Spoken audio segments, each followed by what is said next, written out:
ठीक नहीं रहेगा। ठीक है, तो क्लासेस शुरू करते हैं। जब मैं कहीं पढ़ाता हूँ तो पहले तो वेट करता हूँ, बाद में मैं वेट करना बंद कर देता हूँ। बच्चों को शायद अच्छा नहीं लगता है, मेरे भी है, अब क्या कर सकते हैं इसके लिए। एनीवे, पिछले क्लास में हमने परसेंटेज कॉम्पोजिशन देखा था, जिसमें हमने एनसीईआरटी के 1-2 क्वेश्चन कर लिए थे। अभी उसी सीक्वेंस में हम थोड़ा आगे बढ़ेंगे। वर्जन मैं दोबारा बोल देता हूँ। पिछले क्लास में हमने एनसीईआरटी और इसके साथ साथ पुनीत आप अपना कैमरा ऑन रख लेंगे तो ज़्यादा अच्छा रहेगा।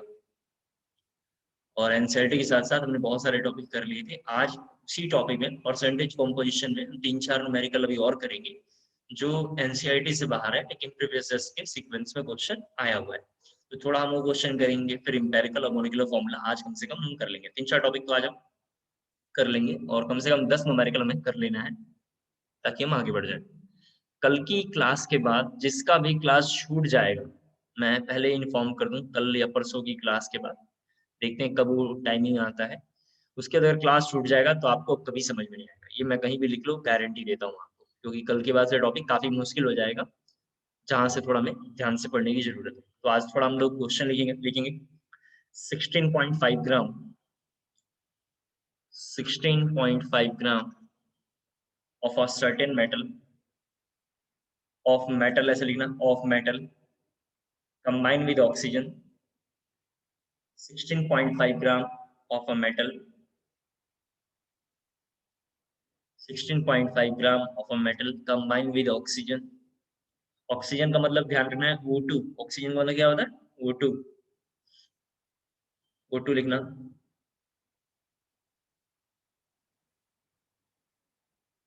क्या बोलना, combined with O2 and form 35.6 gram and form 35.6 gram of its oxide of its oxide of its oxide। Calculate the percentage of O2, calculate the percentage of O2,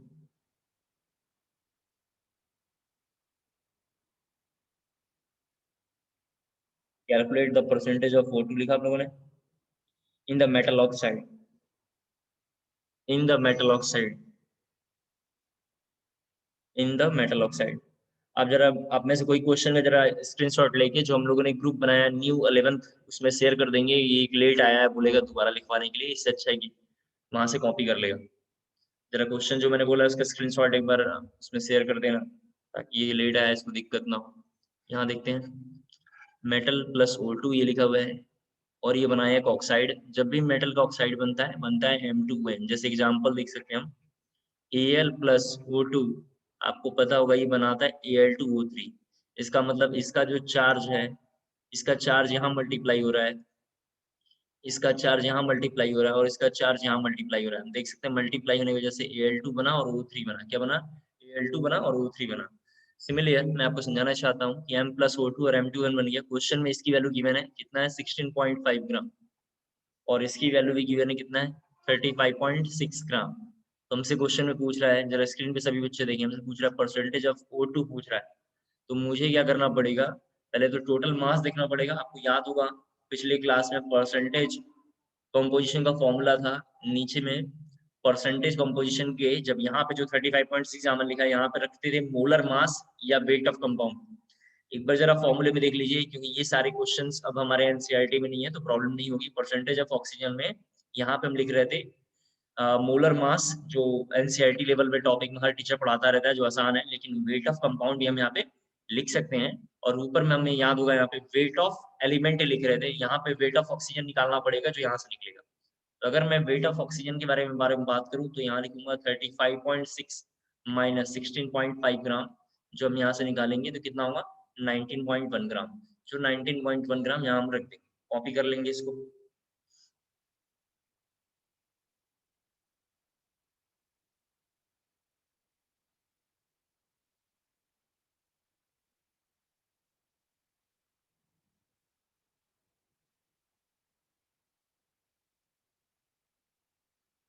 19.1 divided by 35.6,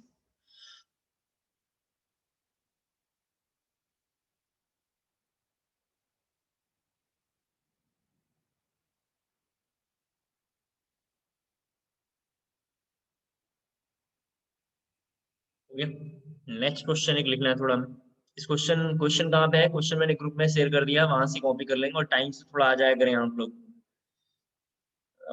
बाकी तो आपकी मर्जी है, हम किसी पे कोई पाबंदी नहीं लगा सकते। लिखना है question next. A compound of a compound of nitrogen, capital N से स्टार्ट करना है, पूरा नाइट्रोजन लिखना है। मैं बताऊंगा क्यों पूरा लिखना है, अभी लिखेंगे। Compound of nitrogen contain contain 0.07%, यहाँ लिखा पड़ा हुआ है 0.07% ऑफ नाइट्रोजन, पूरा नाइट्रोजन लिखेंगे। Of nitrogen, calculate minimum molar mass of the compound, calculate minimum molar mass of the compound, calculate minimum molar mass of the compound,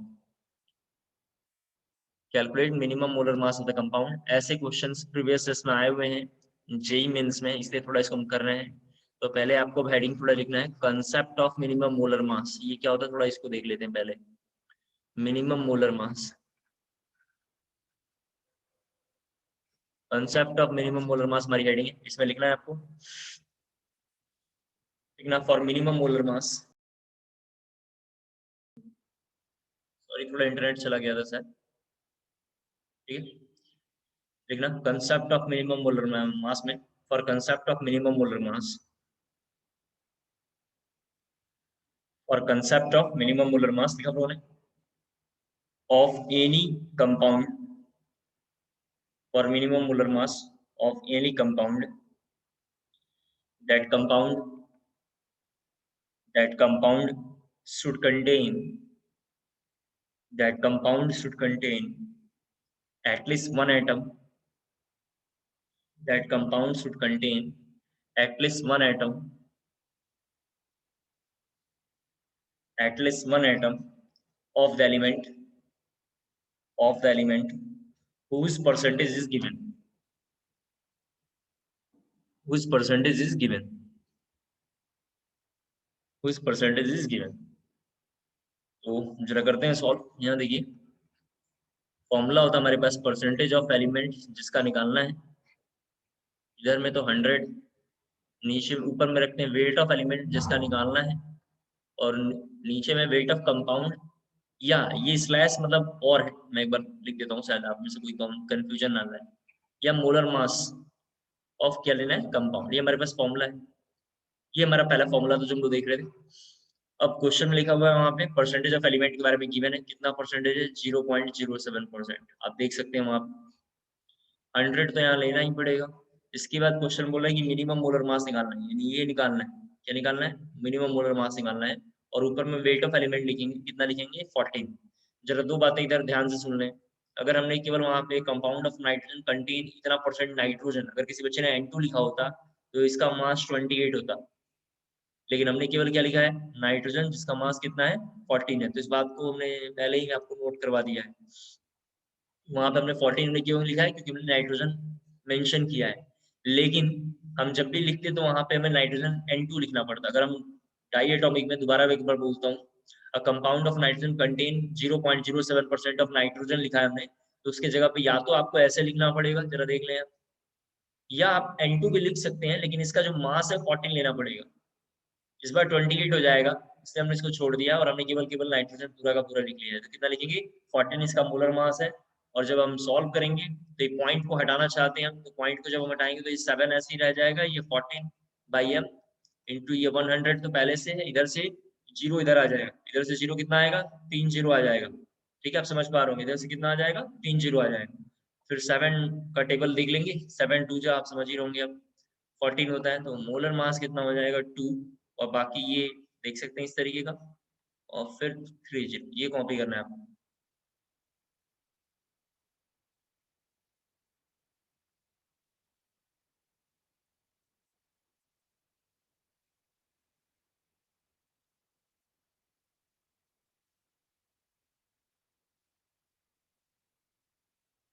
हो गया।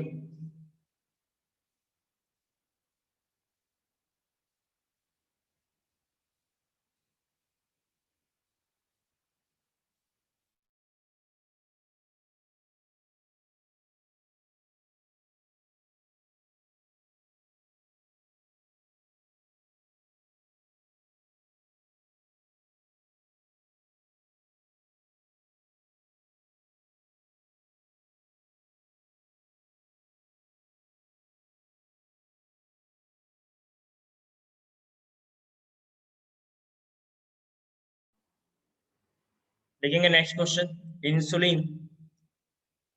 Next question है insulin content, insulin content 0.0016%, 0.0016% of sulfur. Calculate minimum molar mass. Calculate minimum molar mass of insulin. Of insulin. Of insulin. करके जल्दी से जरा देखेंगे। मेरे पास जो आंसर है वो मैं यहाँ लिख देता हूँ, 2 × 10⁶ है। एक बार जरा सॉल्व करके देख लो, नहीं आएगा तो मुझे बताना, फिर मैं करूंगा। मेरे पास जो आंसर लिखा हुआ है वो 2 × 10⁶ है। जो हमने पहला क्वेश्चन लिखा था वो प्रीवियस ईयर्स का क्वेश्चन है, और ये दूसरा क्वेश्चन जो है ऐसे ही हमने थोड़ा प्रैक्टिस के लिए लिख लिया है।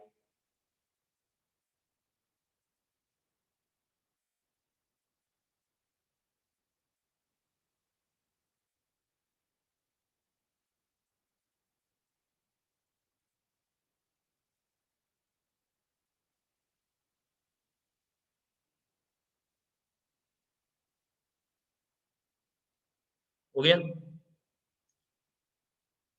कितना आ रहा है 2 × 10⁶? मैं करके दूं क्या? 2 × 10⁸ करते हुए जरा देखो कैसे आना चाहिए। ये लिखा 0016 इक्वल टू, यहाँ पे लिखूंगा ऑक्सीजन का मास कितना हो जाएगा, सल्फर का मास, सॉरी सल्फर का मास कितना, 32 × 100, और नीचे m निकालना। 2 × 10⁸ आ रहा है। पुनीत कितना आंसर आ रहा है? 10⁻⁸ दीपक कितना आंसर आ रहा है?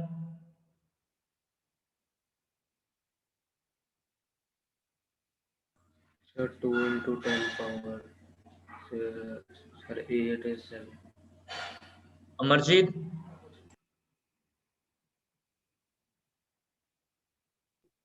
सर नहीं, एक परसेंटेज नहीं है इसके साथ, percentage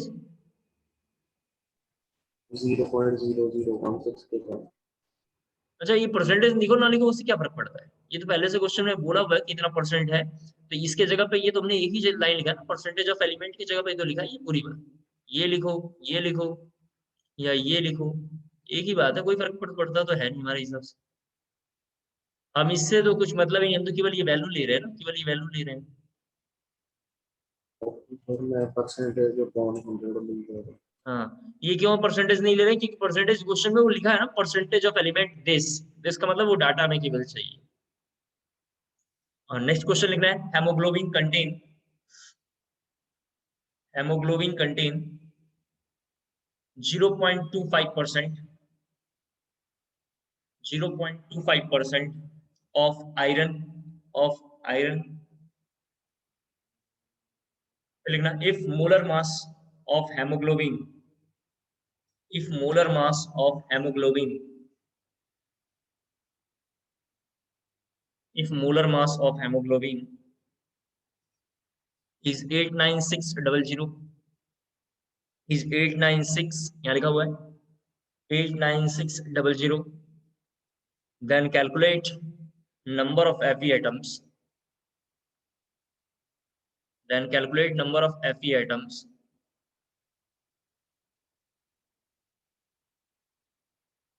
then calculate number of Fe atoms present per molecule of hemoglobin, present per molecule of hemoglobin, present per molecule of hemoglobin। यहाँ देखिए करता हूँ,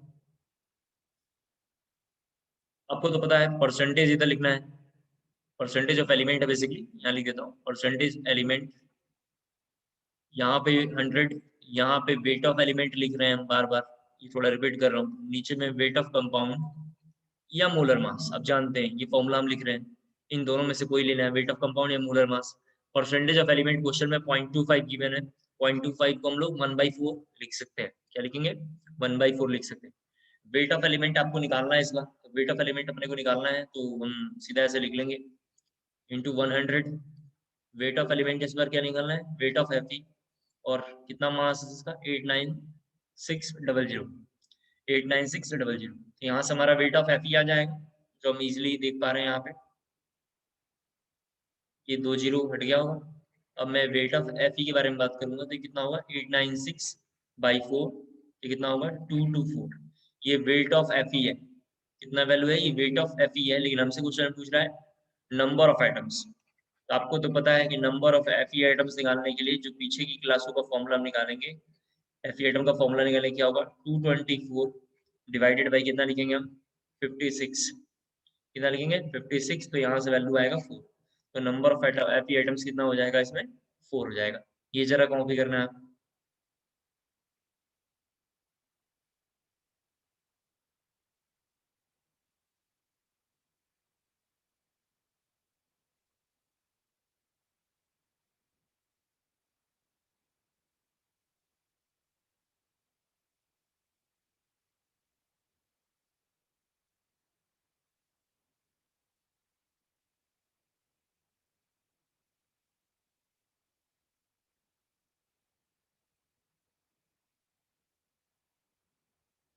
लिखेंगे अगली heading empirical formula and molecular formula.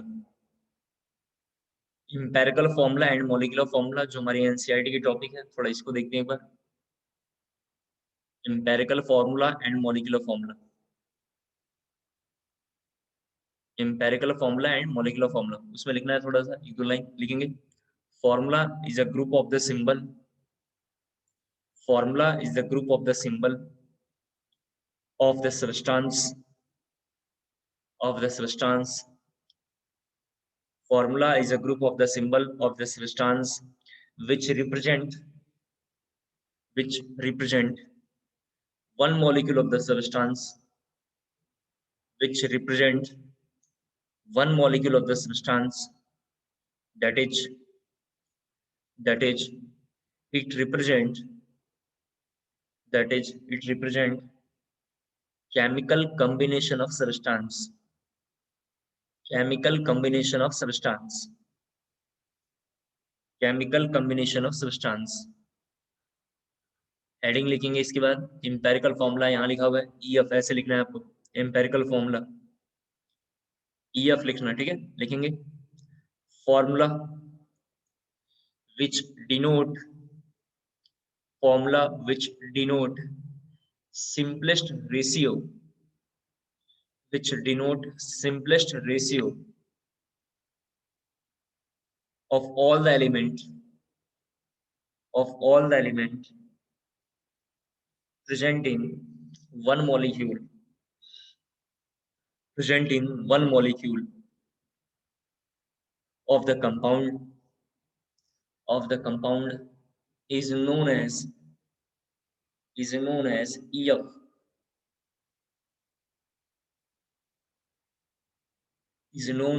EF।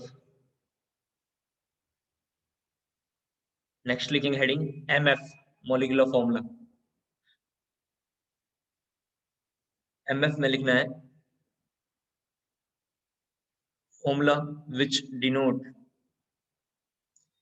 formula which denote, formula which denote exact number of atoms, exact number of atoms of all the element,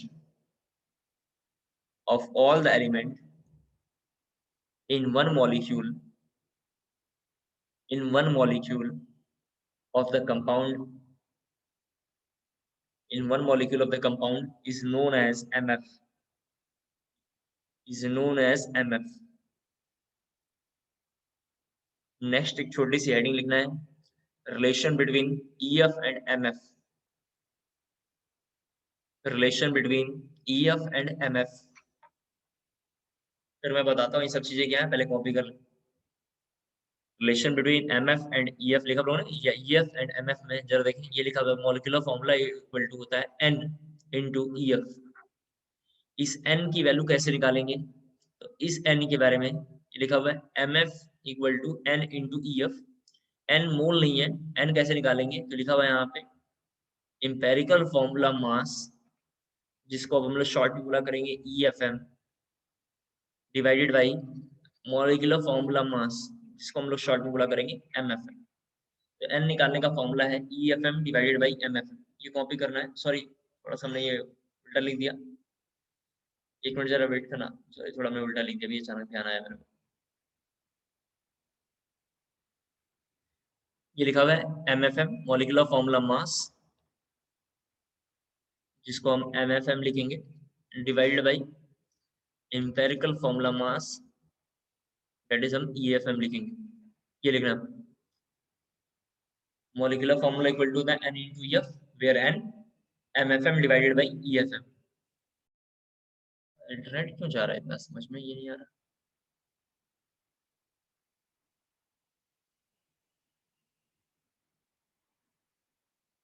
देखिए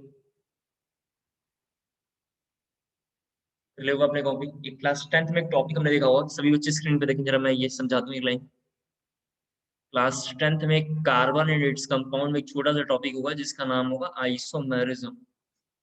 वहां पे ये 2 लाइन का डेफिनेशन है। इस साल इसको हम एक चैप्टर पढ़ेंगे, जो हमारी ऑर्गेनिक केमिस्ट्री का सबसे बड़ा चैप्टर है। ये भी 200 पेज के आसपास में इसको हम करेंगे, ठीक है।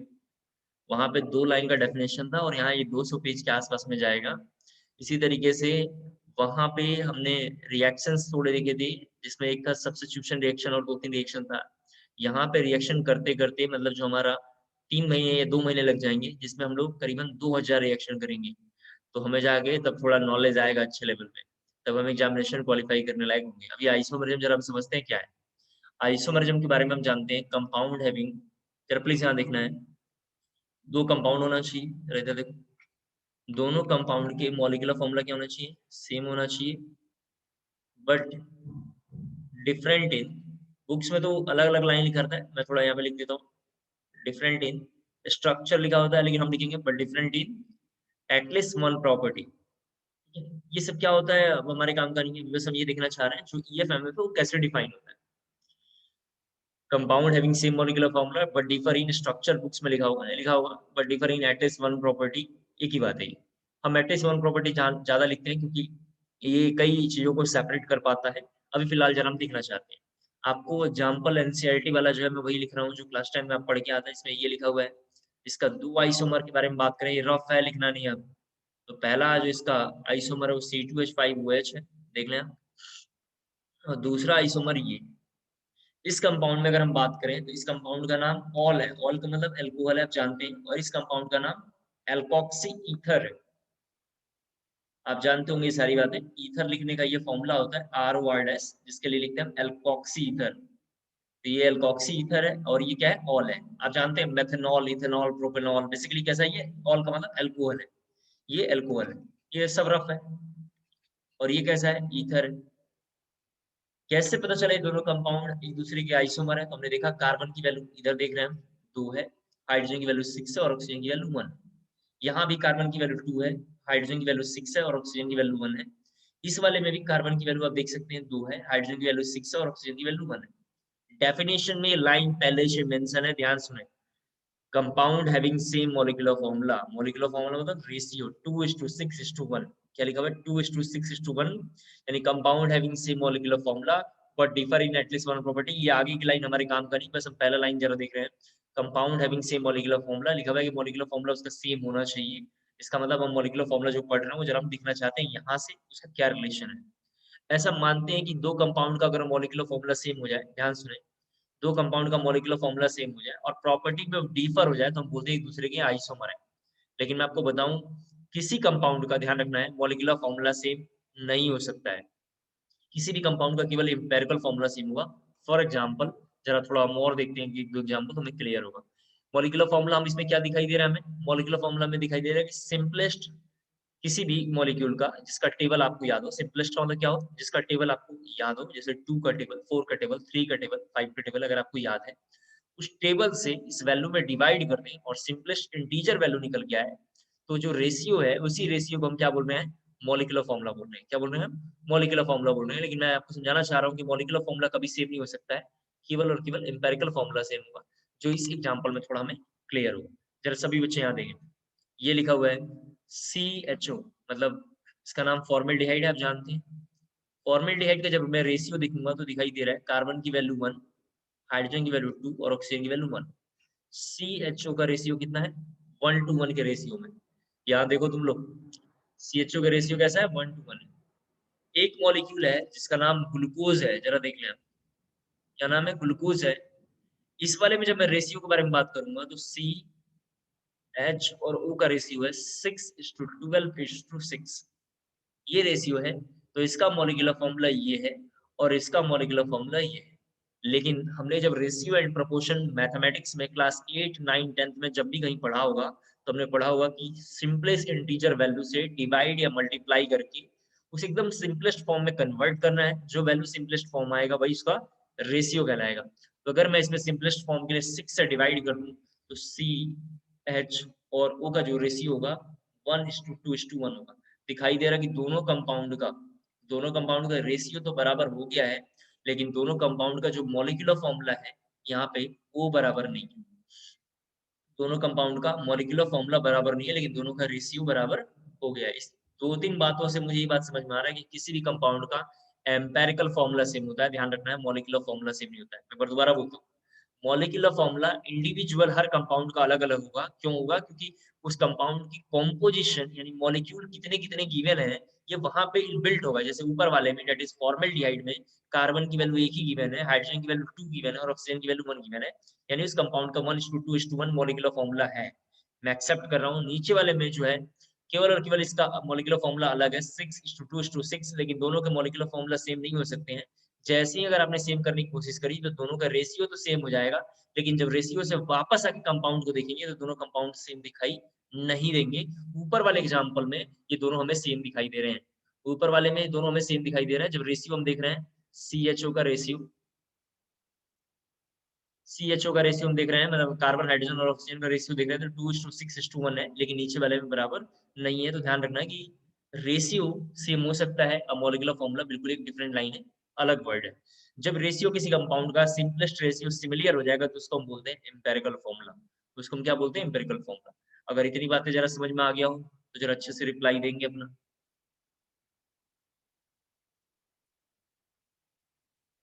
जल्दी बोलो तुम लोग।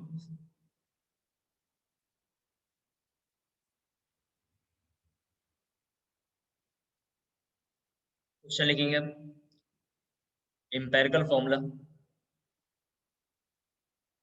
क्वेश्चन लिखेंगे एम्पेरिकल फॉर्मूला। जब भी मैं एम्पेरिकल फॉर्मूला बोलूं तो आप EF लिखना, ठीक है? टाइम बचेगा।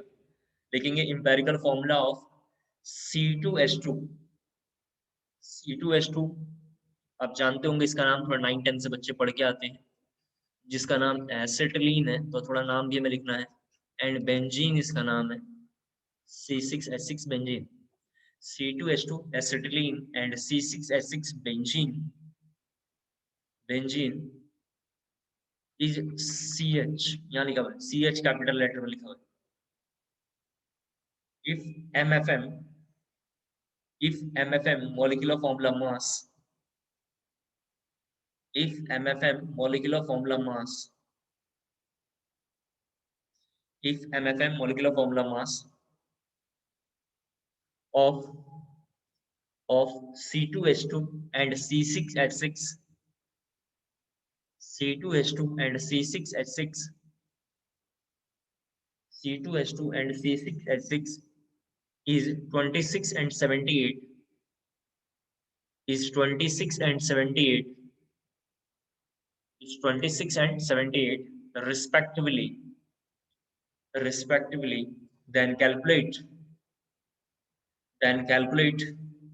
MF molecular formula, then calculate MF of C2H2 and C6H6, C2H2 and C6H6, C2H2 and C6H6। Question जल्दी से पढ़ लें, टाइम कम है, ऐसे स्क्रीन पे देखें इसके पढ़ने के बाद। क्वेश्चन जल्दी से पढ़ लें क्योंकि बाद में कोई पूछेगा तो प्रॉब्लम आएगी।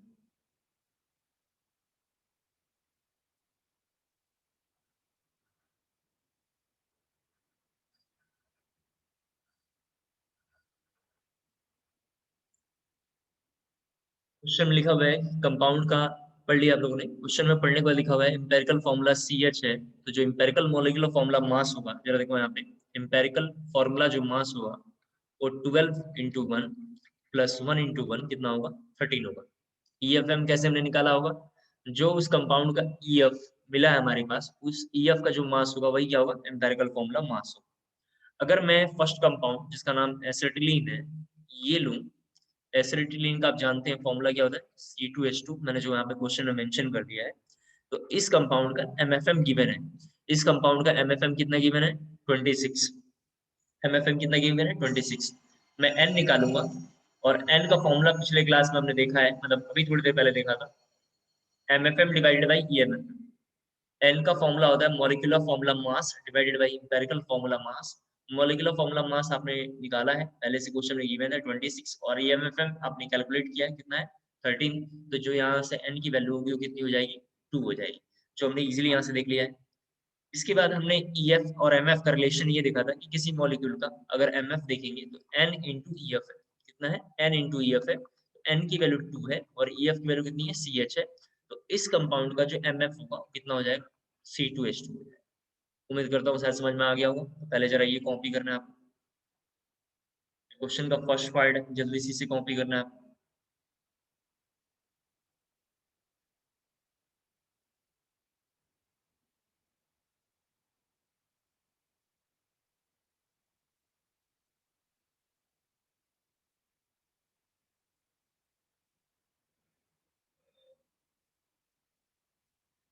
इसके बाद दूसरा इसी का क्वेश्चन में एक और लाइन लिखा हुआ है जिसमें उसमें भी लिखा हुआ है EF इक्वल टू, उसके बारे में भी लिखा हुआ है CH, तो मैं डायरेक्ट EFM लिख देता हूँ, कितना आएगा, 13। लेकिन इस बार कंपाउंड का नाम लिखा हुआ है यहाँ पे बेंजीन, और बेंजीन का जो MFM है क्वेश्चन में वो कितना है, 78। तो मैं यहाँ से N निकालूंगा और लिखूंगा 78/13, जिसकी वैल्यू आप जानते हैं कितना आएगा, 6। 13 की टेबल पढ़ेंगे तो 6 ही वैल्यू आएगा जो बेंजीन के लिए हम निकाल रहे हैं। और दस जब इसी में हम आगे बढ़ेंगे, देखते हैं हम थोड़ा MFM देखेंगे, मिल गया है, EF देख लिया हमने, EFM देख लिया, N देख लिया, तो मैं यहाँ से MF का रिलेशन देखूंगा। तो ये रिलेशन है MF equal to N × EF, आप जानते हैं तो N की वैल्यू 6 है, और CH मल्टीप्लाई करेंगे तो बनेगा C6 है, 6, ये इसका मॉलिक्यूलर फॉर्मूला है। ये क्या है, इसका मॉलिक्यूलर फॉर्मूला है, ये जरा कॉपी करना है।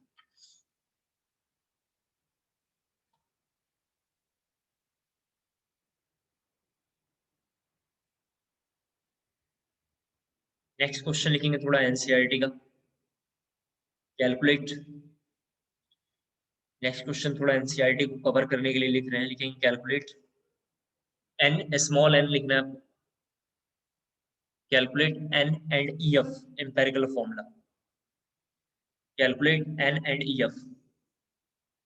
मैं जरा कैलकुलेट करके दिखाता हूँ, आप लोग जरा देखिए, आप कैलकुलेट N एंड EF, एक मैं कैलकुलेट करके दिखाता हूँ, आप उसके बाद उसको पूरा निकालना, आप देखते चलो। यहाँ लिखा हुआ है कंपाउंड, यहाँ लिखा हुआ है EF, और यहाँ लिखा हुआ है N। जैसे फर्स्ट कंपाउंड हमने जानबूझ के लिखा है H2O2, तो H2O2 का जो EF होगा वो आप समझ पा रहे होंगे क्या होगा, H होगा, क्योंकि इसका रेशियो कैसे दिखाई दे रहा है, 1:1 का रेशियो है, तो हम क्या लिखेंगे, HO लिखेंगे।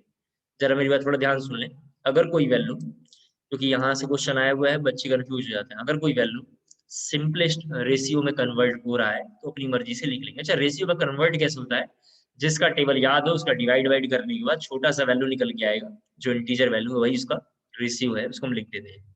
अगर कोई वैल्यू कन्वर्ट नहीं होता है, जैसे एक दो एग्जांपल लें, जैसे ये एग्जांपल देखिए स्क्रीन पे देखिए, FeSO4 है, तो ये आप जानते हैं कन्वर्ट नहीं हो पाएगा क्योंकि इसका रेशियो, यहाँ पे जरा देखो, इसका मैं हिंट में लिख रहा हूँ 1:1:4 है।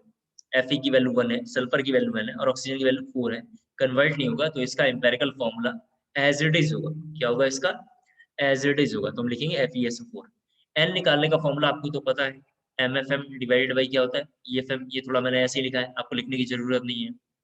तो मैं यहाँ पे H2O2 का पहले मास देखूंगा, तो 32, यहाँ पे जरा देख लो, 32 + 2, ठीक है, कितना होगा, 34, और नीचे में 17 लिखेंगे, ऑक्सीजन प्लस एक हमारा हाइड्रोजन, तो ये हमारा कितना हो जाएगा, N की वैल्यू 2 हो जाएगा।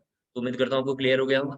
इस वाले का अगर मैं n निकालूंगा तो इस वाले का n जो होगा FeSO4 का मास डिवाइड बाई FeSO4 का मास, दोनों मास बराबर होंगे तो इसका n की वैल्यू कितना होगा, 1 होगा। अगर ये बात समझ में आ गया हो तो जरा इसको कॉपी कर लीजिए और मैं जरा 5-6 बोलता हूँ, उसको आप घर से निकाल के लाना। चलो ये लिखना है। दूसरा है B2S6। B2S6 तो आप मुझे यही निकाल के दिखाना, ठीक है। B2S6 तुरंत निकाल के जरा बताना मुझे, ताकि एग्जैक्ट मैं समझ पाऊँ आप गलती कर पाओगे कि नहीं। N2O4 C4H10 CS3COOH। मेरे पास स्पेस नहीं है, मैं इसलिए इधर लिख रहा हूँ। आप ये मत समझना कि इधर भी मतलब कैलकुलेट करना है, ये इसी लाइन के नीचे लिखना है। मेरे पास स्पेस नहीं तो मैं इधर लिख रहा हूँ, आप सीधा सीक्वेंस में नीचे लिखना। H22O11 Al2O3 CA3PO4 का ट्वाइस, CA3PO4 का ट्वाइस, और एक लास्ट लिख लेना बेंजीन, सॉरी ग्लूकोज लिख लेते हैं C6H12O6। B2S6 का जरा जल्दी से बताएंगे कितना आएगा। बोरॉन का मास कोई मेरे से नहीं पूछेगा कितना होता है, पीछे टेबल में एटॉमिक मास में लिखवा रखा है, वहां से देखेंगे। और टेबल याद रखना बहुत जरूरी है, मैंने आपको पहले लेक्चर बोला था, याद करना है। बच्चे आते हैं और सोचते हैं याद बिल्कुल नहीं करेंगे, पढ़ेंगे बिल्कुल नहीं। यहाँ प्रिंसिपल सर ने या किसी टीचर ने मीटिंग ले लिया तो वहाँ लंबा अनशन चौड़ा भाषण देंगे और समझेंगे रिजल्ट पहले आ जाए। यही तो कमी है यहाँ पे बच्चों की। पिछले साल एक बच्ची को हमने स्कूल में देखा है, उसको मैंने थोड़ा पढ़ाया था, मुझे लगा अच्छी बच्ची है, अच्छा पढ़ भी रही थी शुरू में, नो डाउट। उसके बाद स्कूल वालों ने इसको इतना ब्रेन वॉश सर करा, लगा कि मेरे पैर जमीन पे नहीं, और वो लड़की का रिजल्ट इस बार डाउन चला गया। कितना आ रहा है पुनीत आंसर? और 2 आ रहा 2। है। Yes sir. देखते हैं आप, इसका तो पहले रेशियो होगा BS3, अब समझ गए होंगे आप। और जब बोरॉन का देखूंगा मास, तो बोरॉन का कितना होता है मास, सीधा देखो 5, ठीक है। बोरॉन का एटॉमिक नंबर 5 होता है, ध्यान रखना है। बोरॉन का मास कितना होता है 10, ठीक है। हमने जानबूझ के लिखा था ताकि ऐसे कोई गड़बड़ ना कर दे, ठीक है। बोरॉन का मास कितना है, यहाँ लिखेंगे 10 प्लस यहाँ पे 3 लिखूंगा, ऊपर में कितना लिखूंगा 20, ठीक है, प्लस 6 कितना होगा ये 26 बाई ये 13 कितना होगा 2 आ जाएगा। उम्मीद करता हूँ आपको क्लियर हो गया होगा। बाकी घर से करके लेकर आना है, कर लेंगे आप। आगे बढ़ते हैं। कॉपी कर लिया हुआ क्वेश्चन आपने। नेक्स्ट हेडिंग लिखेंगे, अगेन एनसीईआरटी का थोड़ा क्वेश्चन है, लिखेंगे अगली heading, determination of EF and MF of the compound. Determination of EF and MF of the compound. Determination of EF and MF of the compound. इसमें लिखना है आपको सर हेडिंग EF, क्या है? determination of EF and MF of the compound. Empirical formula and molecular formula of the compound. इसमें लिखना है EF, empirical formula, empirical formula of any compound, empirical formula of any compound, empirical formula of any compound is determined with the help of given percentage, with the help of given percentage of the element in the compound, in the compound, in the compound. Sir, am I audible? Yes. Hello.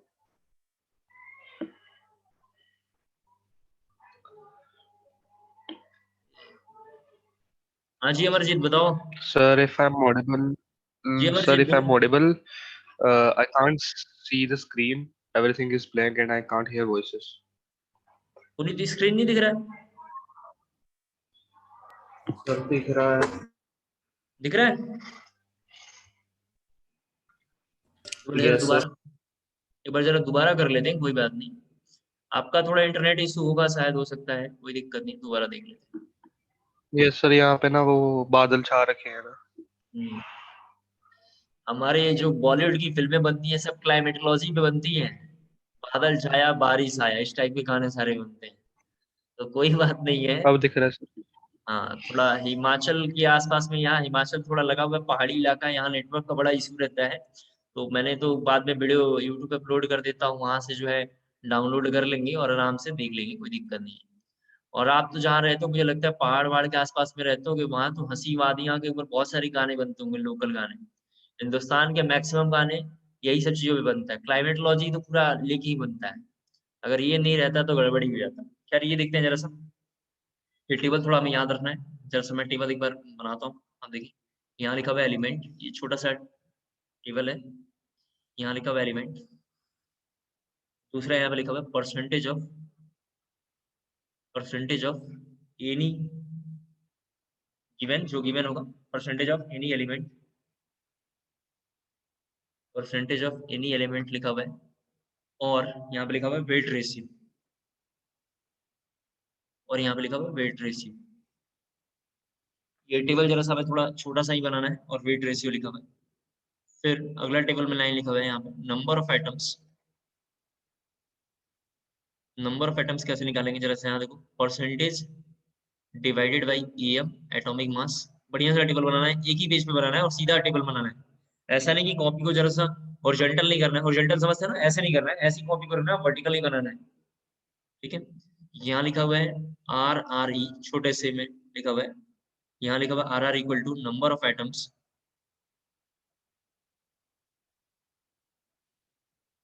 Divided by lowest value. RRE का नाम यही थोड़ा ऐसे star बना के लिख लेना, relative ratio of element.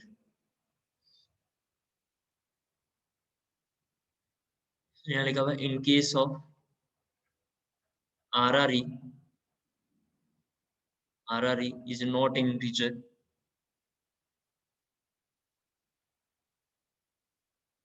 is not integer, then lowest value, और number into RRE।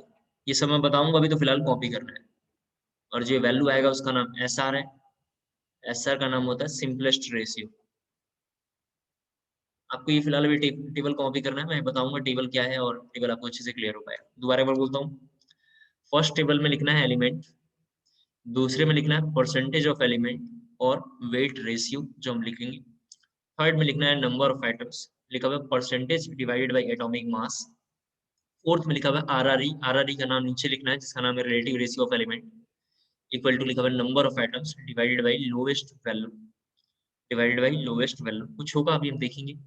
फिर लिखा हुआ है in case of relative ratio of element is not integer, यानी फ्रैक्शन में कोई वैल्यू आ जाए, जब कोई वैल्यू फ्रैक्शन में आ जाए, देन अपनी मर्जी से जिसका टेबल आपको याद हो, उस लोएस्ट वैल्यू या उस नंबर का जो उसका टेबल आपको याद हो, रिलेटिव रेशियो में मल्टीप्लाई कर देंगे, तो जो वैल्यू निकल कर आएगी उसका नाम है सिंपलेस्ट रेशियो। उसका क्या नाम है? Simplest ratio. ये बस मैंने ऐसे एक टेबल लिख लिया है, ये टेबल आपको याद नहीं करना है। जब स्कूल के एग्जामिनेशन में होगा, यहाँ लक्ष्मण सर या जो हमारे ओम सर हैं, ये लोग भी ये सब टाइप के क्वेश्चन करवाते हैं, तो आपको कुछ नहीं करना है, ये क्वेश्चन के लिए थोड़ा टेबल वोबल देख लेना, ठीक है। बाकी इस टेबल का एग्जामिनेशन से, जेई और मेडिकल से कोई लेना देना नहीं है, क्योंकि ये टेबल आता नहीं है। जेई नीट में टेबल ही जब पूछने लगेगा तो कोर्स में क्या रह जाएगा, इसलिए जेई नीट में ये क्वेश्चन नहीं आएगा। इसके कुछ और क्वेश्चन आएंगे, जरा वो हम देखेंगे, क्योंकि रट्टा मारने वाला काम वहाँ पे नहीं आता है। एक अच्छे इंजीनियर को बनाने के लिए रट्टा वट्टा मारने से नहीं होगा।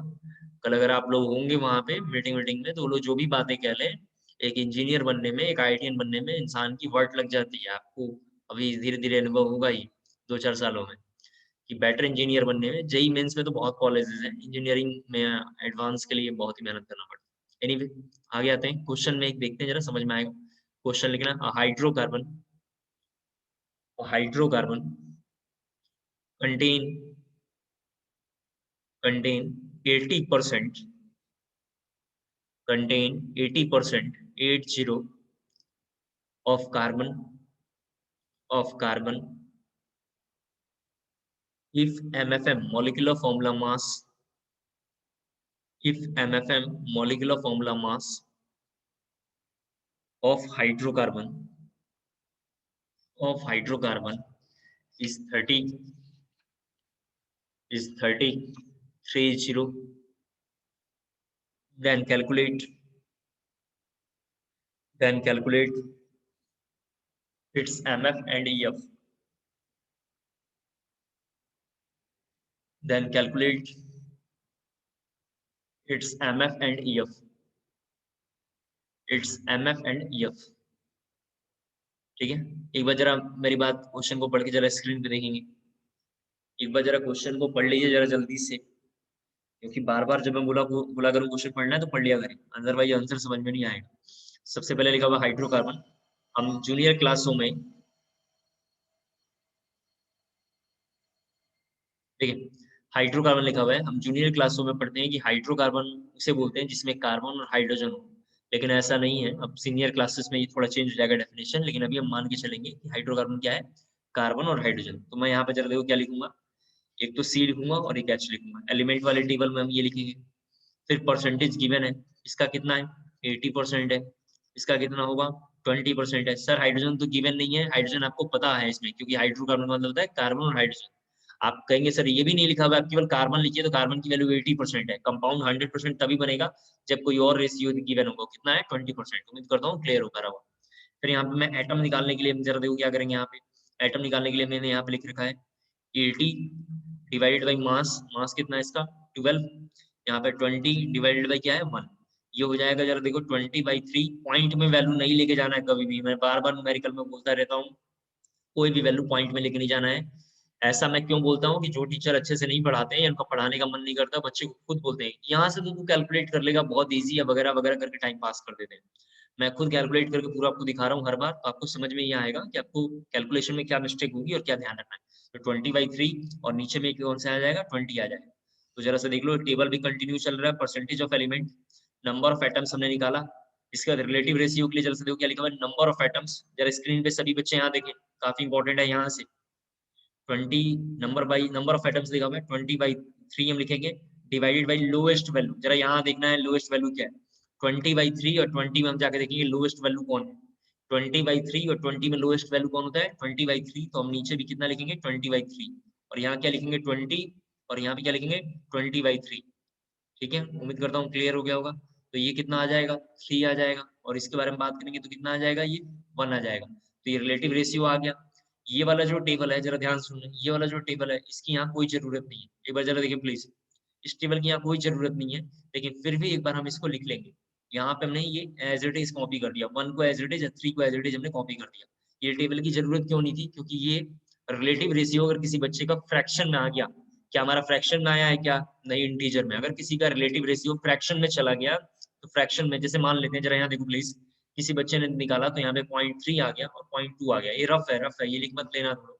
यहाँ पे वैल्यू 0.3 आ गया और नीचे वाले का 0.2 आ गया, तो अपनी मर्जी से एक ऐसा टेबल का इसमें मल्टीप्लाई करेंगे, ये पूरा का पूरा कन्वर्ट होके जो होगा हमारा चला है इंटीजर वैल्यू में, इसमें चला है इंटीजर वैल्यू में चला है। देख लेंगे जिसका टेबल आपको याद हो सिंपलेस्ट फॉर्म में कन्वर्ट कर लेंगे। लेकिन अभी हमारा 1 और 3 आ चुका है, तो इसको हम एज इट इज हमने देख लिया है। अब इसके बाद ये 1 3 तो आ गया। अब एम्पेरिकल फॉर्मूला यहाँ जरा देखेंगे, स्क्रीन पे देखो, एम्पेरिकल फॉर्मूला के बारे में बात करूंगा तो कार्बन की वैल्यू 1 आई है, जरा प्लीज यहाँ देखें, कार्बन का सिंपल रेशियो कितना है 1 है, और हाइड्रोजन का सिंपल रेशियो कितना है 3 है। तो एम्पेरिकल फॉर्मूला क्या होगा, CH3 होगा। और जब एम्पेरिकल फॉर्मूला मास निकालूंगा तो कितना होगा, कार्बन की वैल्यू 12 प्लस हाइड्रोजन की वैल्यू कितनी 3, तो यहाँ पे कितना लिखूंगा 15। MFM क्वेश्चन में हर वक्त गिवन होता है, आप जानते हैं इस क्वेश्चन में गिवन कितना है 30। N निकालना बहुत जरूरी होता है, N निकालने का फॉर्मूला ये है, कितना आएगा, ये आ जाएगा। N कैसे निकाला मैंने आपको समझाया है, MFM डिवाइडेड बाई, यहाँ लिख देता हूँ, थोड़ा ये रफ था, ये सब रफ था, यहाँ लिख देता हूँ, N इक्वल टू क्या है MFM डिवाइडेड बाई EFM। तो हमने डिवाइड कर दिया, N आ गया। अब क्वेश्चन में पहला लाइन तो बोला था कि EF निकालो, क्वेश्चन में फर्स्ट लाइन क्या बोल रहा था, EF निकालो, और दूसरा लाइन बोल रहा है MF निकालो। तो MF इक्वल टू मैं लिखूंगा N into EF, since N की वैल्यू 2 है और EF की वैल्यू ये है, तो यहाँ से जो MF होगा वो होगा C2H6। MF की वैल्यू कितनी होगी C2H6, ये जरा कॉपी करना है आपको। कुछ नहीं है यार, ये टेबल ही तो फॉलो हो रहा है इसमें, और क्या है, कुछ काम नहीं है। 3 काम है इसमें, और ये कभी एग्जामिनेशन में नहीं आएगा। क्यों नहीं आएगा, क्योंकि आसान टॉपिक है इसलिए आना नहीं है। दूसरी बात, रट्टा मारने का काम इसमें ज्यादा है, इसलिए कभी नहीं आएगा। इसमें 3 बातें क्या याद रखनी है, एक टेबल याद करना है जो बहुत मुश्किल है, छोड़ देंगे। दूसरा इसमें इंपॉर्टेंट बात यह है कैलकुलेशन के लिए कैलकुलेटर यूज नहीं करना, मैंने आपको बोला है। मेरी क्लास लेक्चर में या तो आप सॉल्व करेंगे या मैं डिवाइड करके आपको बताऊंगा, आपको कैलकुलेटर यूज नहीं करना है। इसके बाद रिलेटिव रेशियो और सिंपलेस्ट रेशियो में थोड़ा सा डिफरेंसेस ये ध्यान रखना है, ये किसी वैल्यू का रिलेटिव रेशियो अगर फ्रैक्शन में चला गया तो अपनी मर्जी से इसमें क्या करेंगे कि इंटीजर लेके मल्टीप्लाई या डिवाइड करके किसी तरीके से उसको होल नंबर में चेंज कर देंगे, जो आप कर दोगे मुझे पता है। और अगर सीधा रिलेटिव रेशियो इंटीजर में है तो एज इट इज क्या करेंगे, हम कॉपी कर लेंगे सिंपलेस्ट रेशियो। तो उम्मीद करता हूँ आपने ये कर लिया होगा। अभी क्वेश्चन थोड़ा मैं मुश्किल बोलता हूँ और आपके पास टाइम है 4 मिनट, देखते हैं जल्दी से कैसे कॉल करके बताता है। क्वेश्चन है अ कंपाउंड ऑफ, कैलकुलेटर यूज नहीं करना है, ठीक है, थोड़ा सा मुश्किल है। अ compound of carbon hydrogen and oxygen, a compound of carbon hydrogen and oxygen, carbon hydrogen and oxygen contain 52.2% 52.2% of carbon।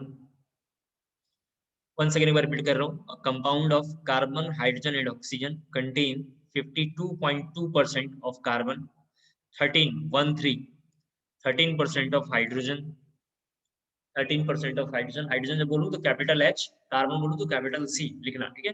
Determine EF of the compound, determine केवल आपसे ईएफ पूछ रहा है, तो आगे का कोई कैलकुलेशन आपसे पूछ नहीं रहा, आपसे तो केवल ईएफ पूछ रहा है, यानी ये पूरा कैलकुलेशन वाला ये जो पार्ट है ये सब क्वेश्चन में इस बार पूछा ही नहीं। Determine EF of the compound. 4 minute आपके पास टाइम है, जल्दी से जरा सॉल्व करेंगे। 3 मिनट आपके पास टाइम है। मैं भी हिंट में शायद लिखूं, आप भी कॉपी नहीं करना है स्क्रीन का, आप अपना करेंगे और कैलकुलेटर बिल्कुल यूज नहीं करेंगे।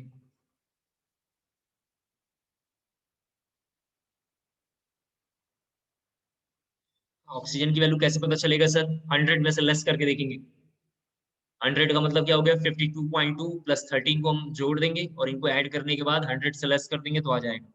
अब आपको तो पता है ये 52.2 डिवाइडेड बाई 12 लिखेंगे, आप अपना करो, और 13/1 लिखेंगे, और यहाँ पे 34.8 डिवाइडेड बाई कितना लिखना चाहिए, 16।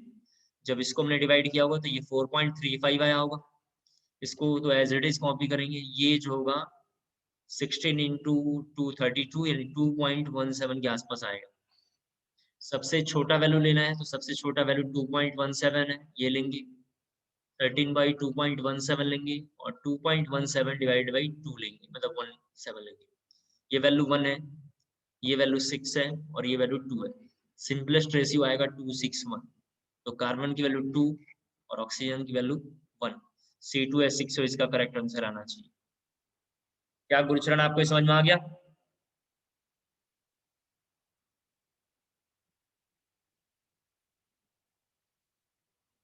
Amarjeet, Yes, sir. Deepak, yes Puneet, sir. Yes sir. हाँ इसको कर लेंगे। और कमिंग क्लास में यानी कल की क्लास में इसका थोड़ा हम लोग मुश्किल पार्ट की ओर चलेंगे, इंपेरिकल मॉलिक्यूलर फॉर्मूला की ओर। इसके बाद कल की क्लास के बाद परसों की क्लास से यानी हमारा सर 20 जी बोलिए,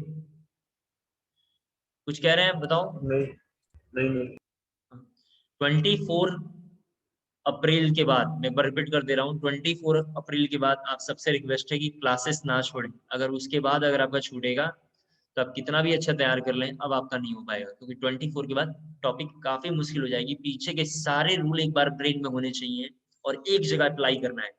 पीछे के जितने रूल हैं सब के सब एक जगह अप्लाई होंगे, तो जैसे जैसे अब आगे बढ़ेगा टॉपिक काफी मुश्किल होता चला जाएगा। तो 24 से लेके और आगे हम लोग जो है करीबन 4 मई 5 मई के आसपास तक मैं कंटिन्यू जो टॉपिक पढ़ाऊंगा वो काफी मुश्किल है। कायदे से वो टॉपिक थोड़ा बहुत पहले पढ़ाना चाहिए, लेकिन बच्चे के बारे में मुझे पता रहता है कि उनका लेवल कुछ रहता नहीं है, इसलिए मैं शुरू से पढ़ाता हूँ, क्योंकि मुझे अपना नॉलेज तो दिखाना नहीं है, आपको सिखाना है। तो थोड़ा उसको हम टाइम लेके हम कर रहे हैं धीरे धीरे, तो उसमें थोड़े टॉपिक में काफी टाइम लगेगा। सबसे मुश्किल पार्ट वही है इस चैप्टर का। और मैंने आपकी पीडीएफ नोट्स भी शेयर कर दिया था ग्रुप में, उसका प्रिंट आउट निकाल लेंगे, धीरे धीरे पढ़ेंगे। हालांकि उसमें बहुत सारा कंटेंट शुरू में ही लिख दिया है, लेकिन हम लोग उस सीक्वेंस को मेंटेन करने में हमें बहुत टाइम लगेगा। मैंने आपको बोला है कि हमें सीखना है तो हमें टाइम काफी ज्यादा लगेगा। आज के लिए इतना बहुत है। Thank you so much.